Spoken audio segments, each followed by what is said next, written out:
Welcome back to HornAfrica Insight, your trusted source for deep, unbiased reporting from East Africa and beyond. Today, we're bringing you the latest updates from Horn Africa. Let's dive into the stories. U.S. President Donald Trump, in his second term, reignited the grand Ethiopian Renaissance Dam GERD controversy, telling NATO's Mark Rutte the U.S. is working on resolving the Nile dispute, a big problem for Egypt's water security. We worked on Egypt with a next-door neighbor who is a good neighbor. They're friends of mine, but they happened to build a dam which closed up water going into a thing called the Nile. I think if I'm Egypt, I want to have water in the Nile, and we're working on that one. It's a problem. But Egyptian outlets like Mada Masr and The New Arab praised Trump's stance, with President Abdel Fattah al-Sisi tweeting gratitude for his seriousness in seeking a fair agreement. Al-Aham called it a diplomatic boost for Egypt, which fears the GERD threatens its 97% reliance on Nile water. It's going to get solved.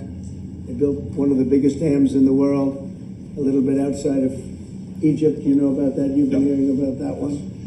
And that turned out to be a big problem. I don't know. I think the United States funded the dam. I don't know why they didn't solve the problem before they built the dam.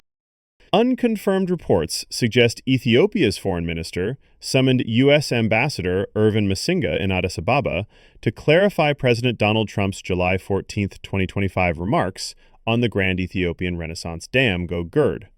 However, in a recent speech to Parliament, PM Abiy invited Egypt and Sudan to the GERD's inauguration in September 2025, signaling confidence.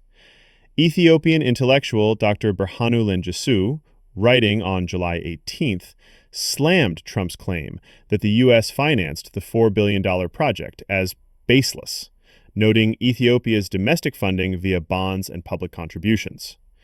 Berhanu also criticized Trump's assertion that the GERD stops Nile water, clarifying its hydroelectric purpose and minimal downstream impact, per studies. He accused Mada Masr of bias for amplifying Egypt's concerns while ignoring Ethiopia's energy needs, with 60% of its population lacking electricity. The debate, fueled by Trump's remarks, deepens regional tensions as Egypt aligns with Eritrea and Somalia against Ethiopia. Puntland Maritime Police intercepted a vessel off Bosaso, seizing small arms, ammunition, and drones allegedly from Turkey, according to Garowe Online. The semi-autonomous Somali region suspects the shipment, disguised as commercial cargo, was meant for non-state actors, possibly al-Shabaab, threatening stability.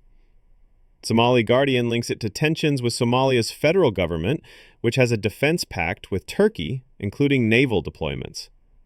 Turkey remains silent, though diplomats suggest the arms were for federal forces.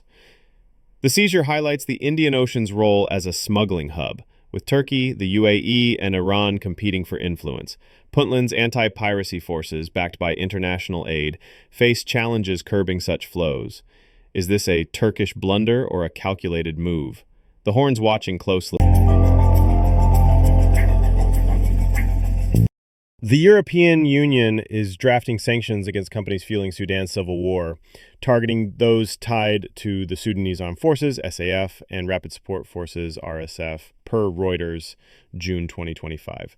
The Sudan Tribune reports the EU aims to disrupt arms trafficking, gold smuggling, and financial networks sustaining the conflict, which has displaced millions since 2023. Firms in Sudan's gold and oil sectors face scrutiny, with the UAE linked to RSF drone supplies via Chad, and Egypt and Turkey backing the SAF. Aid groups like Doctors Without Borders warn sanctions could worsen civilian suffering, urging focus on humanitarian access. Critics argue the EU sidesteps state actors like the UAE, limiting impact. Sudan's Red Sea position amplifies its geopolitical stakes, challenging EU enforcement. Can sanctions stop the bloodshed or just shift blame? On July 19, 2025, Eritrean President Isaias Afewerki, in a local media interview, slammed Ethiopia's Prosperity Party, PP, calling its UN letter accusing Eritrea of stoking conflict infantile and a cover for war preparations. Per his communication minister, Afewerki criticized Ethiopia's failure to implement the 2022 Pretoria Agreement and its war against the Fano militia. He accused the PP of provocative rhetoric, claiming support from France, the US, and the UAE for a potential attack on Eritrea, though he questioned its validity. Afewerki rejected Ethiopia's sovereign access to the sea push via Eritrean ports like Assab, alleging UAE-driven motives. He recalled refusing Ethiopia's plan to divert imports through Assab, harming Djibouti's $4 billion port revenue.